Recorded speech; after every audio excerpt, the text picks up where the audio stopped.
Have you ever logged into your bank account only to find it's been frozen or, even worse, completely closed without a single warning? The kind of thing that makes your heart drop into your stomach because all your money, your lifeline, is now inaccessible?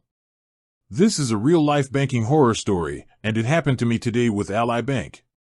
For those of you who don't know, Ally is an online-only bank, so there's no popping into a branch to sort things out face-to-face. Just a phone number and a whole lot of questions. My account was perfectly fine yesterday. I've been a customer for years. I've got my savings there, my checking, everything. Today, I log in, and bam! Account closed.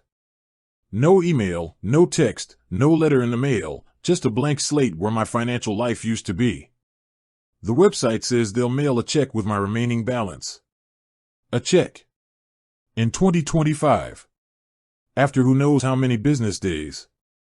This is the nightmare scenario. What about my automatic bill payments?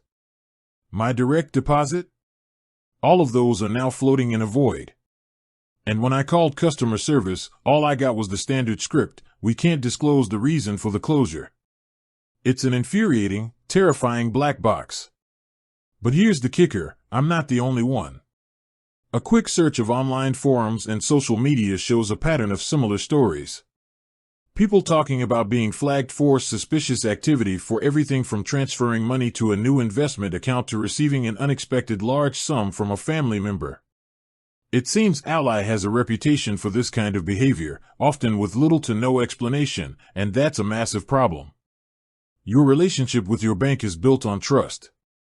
You trust them with your money, your security, and your financial well-being. When that trust is broken in such a cold and impersonal way, it leaves you feeling vulnerable and completely powerless. So what's the lesson here? Don't put all your financial eggs in one basket.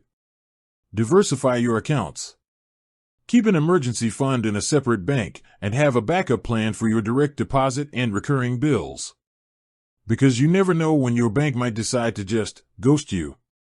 With that said, thanks for watching, and until next time.